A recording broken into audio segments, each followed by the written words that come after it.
परम पूज्य संत शिरोमणि सतगुरुदेव जी एवं भक्त साधक माताएं बहनें और नन्हे मुन्ने छोटे बच्चे,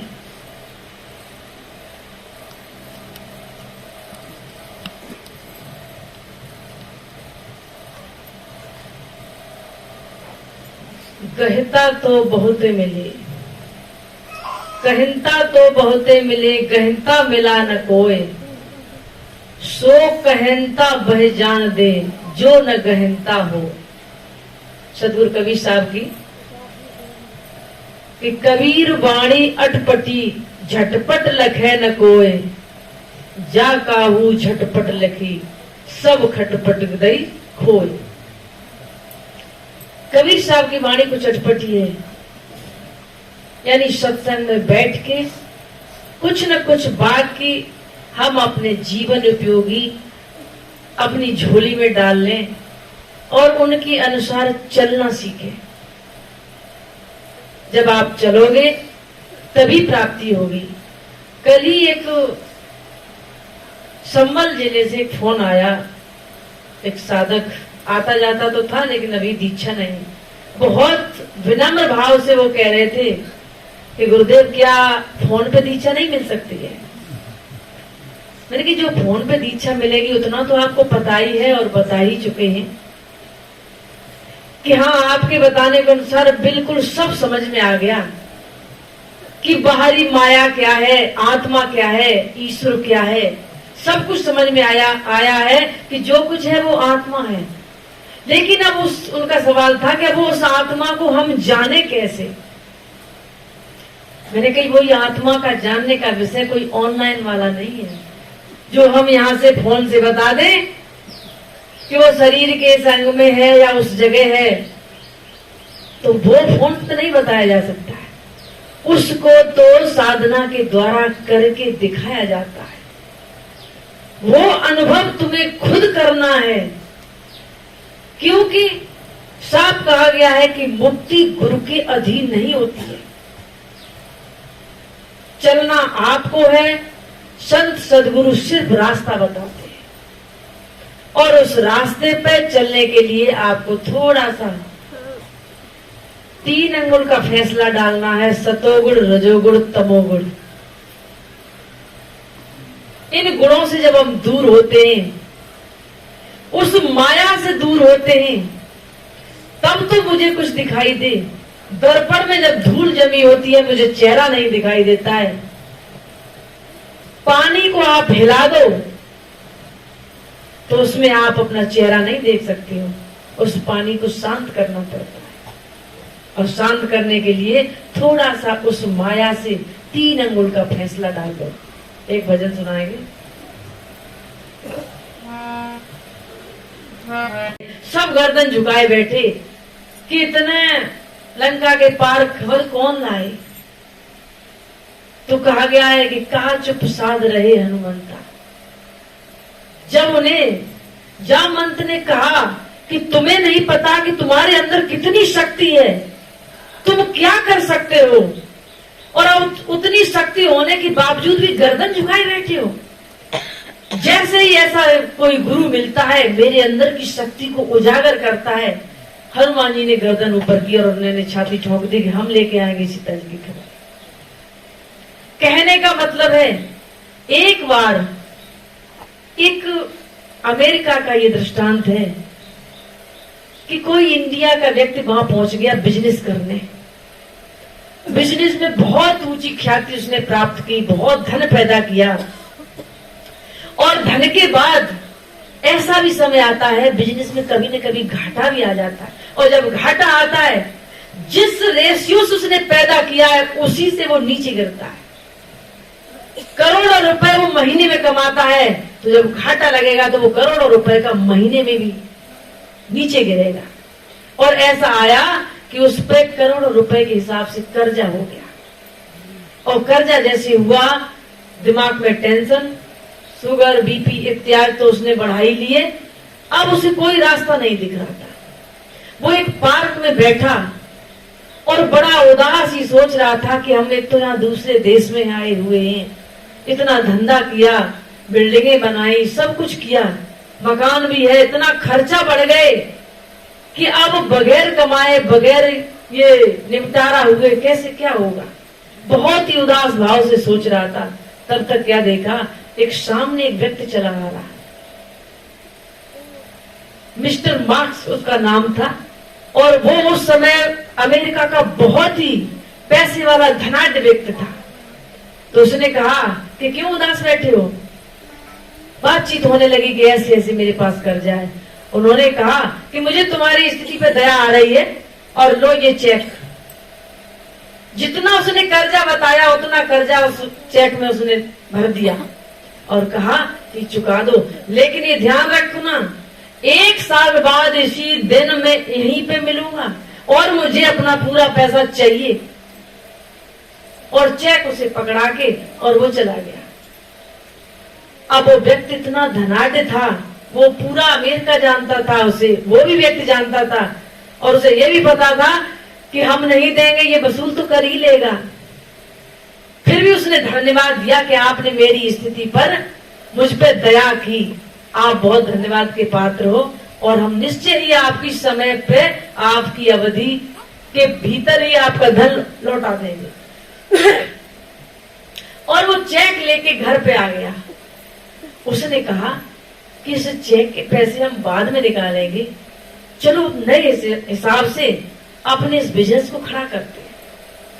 चेक घर में रखा, अलमारी में रख दिया ताले में, और उसके अंदर खोई हुई शक्ति उस चेक की बदौलत, कि चेक में धनराशि लिखी है, हम तो जब चाहेंगे तब निकाल लाएंगे।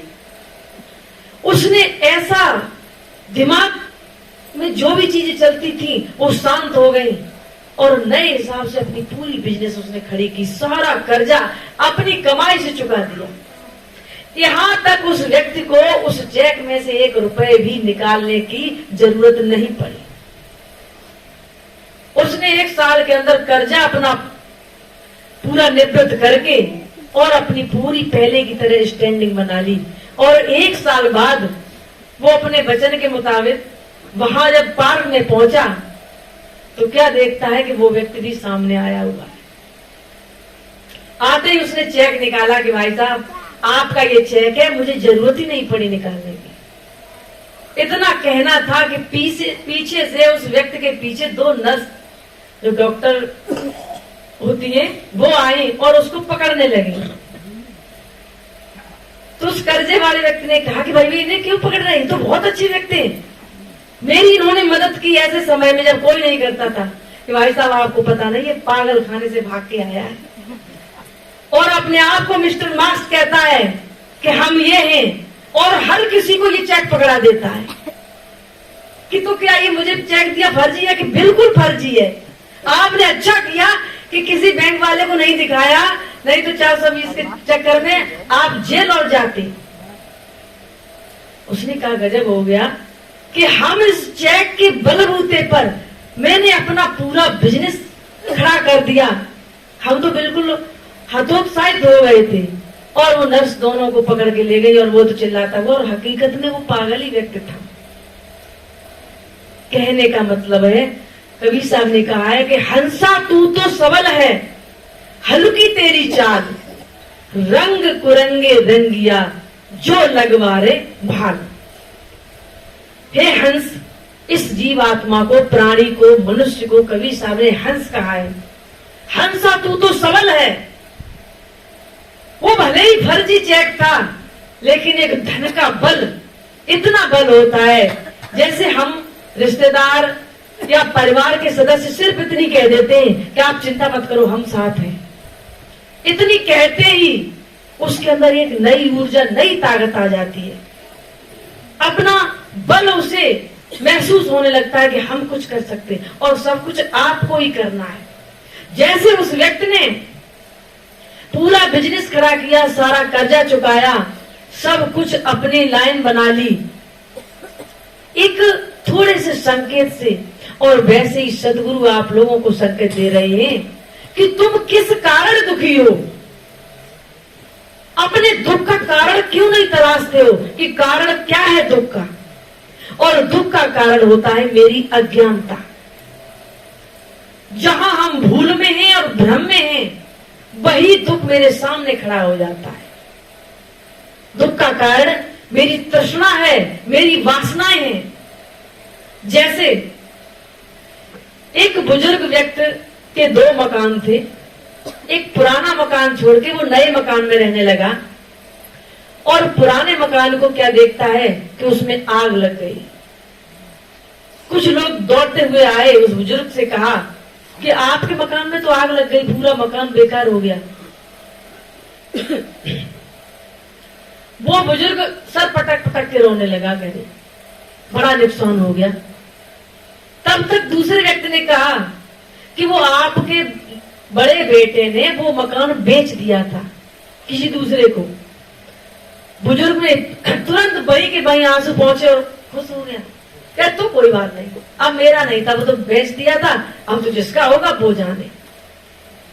अब देखना, बुजुर्ग वही है, मकान वही है, आग भी लगी है, लेकिन 2 मिनट पहले उसकी क्या हालत थी। और जैसे ही सुना कि आपके बेटे ने वो मकान बेच दिया था किसी को, आंसुओं का पता नहीं। 5 मिनट के बाद, 10 मिनट के बाद दूसरा व्यक्ति भागता हुआ आ रहा है, कह रहा कि बेच तो दिया था, लेकिन उसके पूरे अभी पैसे नहीं आए थे और ना रजिस्ट्री हुई, अब वो पता नहीं लेगा कि नहीं लेगा। वो बुजुर्ग उसी स्पीड में फिर रोने लगा।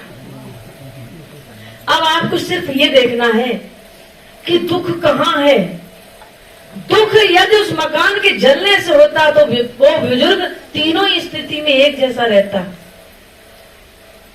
वो क्या है कि मेरे मन में जो लोभ उत्पन्न होता है, उस लोभ के कारण सुख और दुख बनता है कि ये मेरा है, मेरे सब लोग स्वस्थ रहे, सही रहे, और जो पराए हैं वो चाहे जाए उनका नुकसान हो, कोई फर्क नहीं।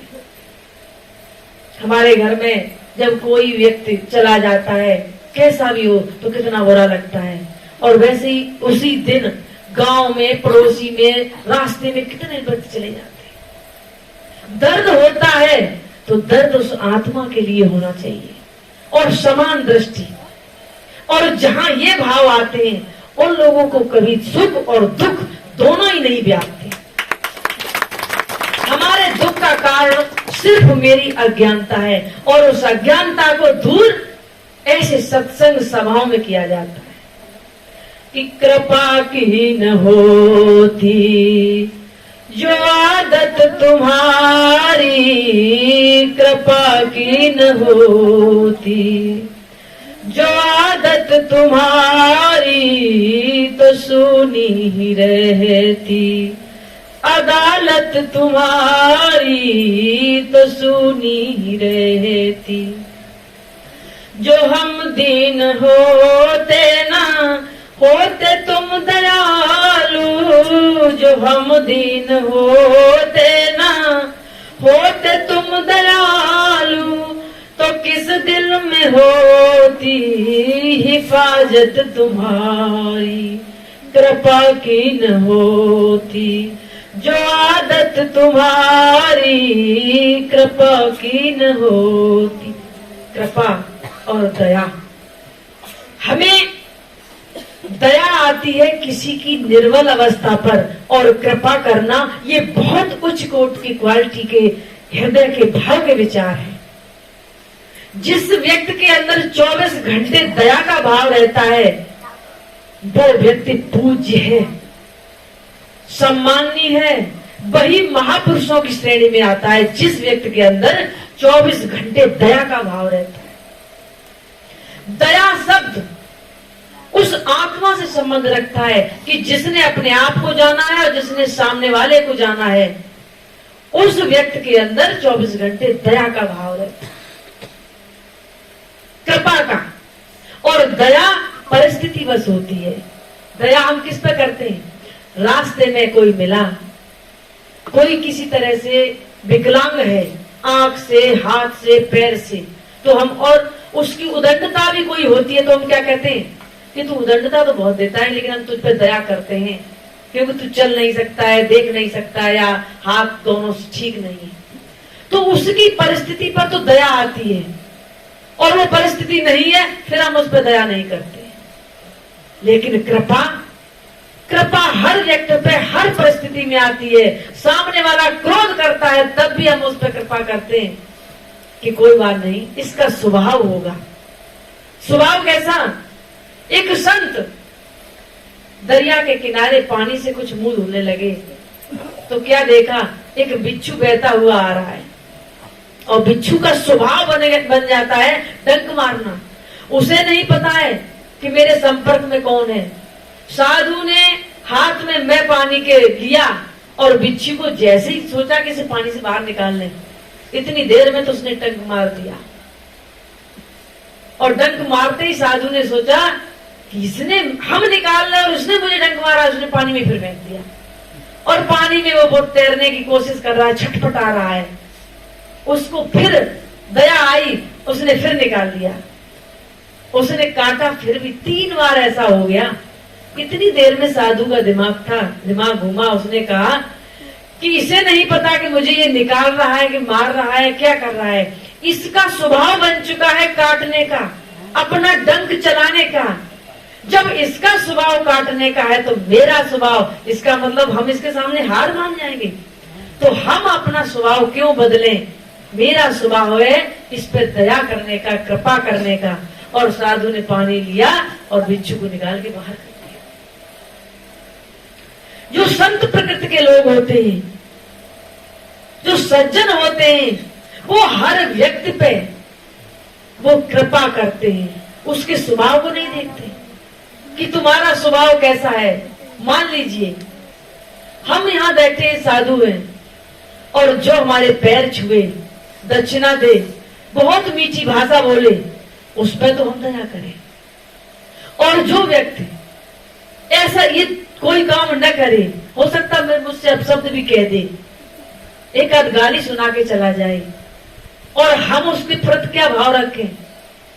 यदि मेरा उसके प्रति गलत भाव है तो हम साधु नहीं है। साधु और सज्जन का काम होता है कि अच्छा तो अच्छा है ही, लेकिन बुरे के प्रति भी वही शुद्ध और पवित्र भाव रखते हैं, दया और कृपा का भाव रखते हैं कि साधु ऐसा चाहिए, पक्का होके खेल और कच्ची सरसों पेरिए, खली होए न तेल। साधु का स्वभाव ऐसा होना चाहिए, समान दृष्टि हो उसकी सभी के प्रति, और 24 घंटे कृपा का भाव हो, दया का भाव हो हर प्राणी के प्रति। एक गुरुदेव हमारे उर्दू में गजल गाया करते थे, मुझे इस वक्त पूरी याद नहीं, कि अल्लाह तेरी रहमत ने मुझे रहमी बना दिया। ये उसके बोल थे।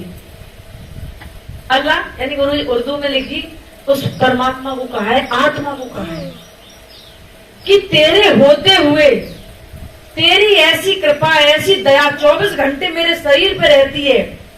शरीर के किसी कोने में, किसी अंग में जरा सा दर्द हो, दर्द बराबर उस आत्मा को होता है और वो महसूस करती है। वो ऐसी नहीं कि सर में रहती हो कि पैर को कोई काट डाले कोई फर्क नहीं, ऐसा नहीं। 24 घंटे पूरे शरीर पर उसकी दृष्टि रहती है और पूरे शरीर का संचालन वो आत्मा करती है। तो अल्लाह तेरी रहमत ने, तू मुझ पे इस तरह की रहमत कर रहा है, अब मेरा भी काम क्या है कि मुझे रहमी बना दिया। अब मुझे कोई अच्छा बुरा गलत कैसा कहे या व्यवहार करे तो उस पर रहम आता है, यानी दया आती है, कृपा करने का मन करता है कि ये तो बेचारा जीवधारी है, उस बिच्छू की तरह इसका स्वभाव है। किसी का स्वभाव गाली देने का है, किसी का स्वभाव निंदा करने का है, और मेरा स्वभाव है सब पे दया करने का, सब पे कृपा करने का। ऐसा दया स्वभाव कृपा करते हुए अपने जीवन को सार्थक बनाइए और बाहरी आडंबरों से हटकर वास्तविक धार्मिक बनिए। धर्म का बाहरी आडंबरों से कोई लेना देना नहीं।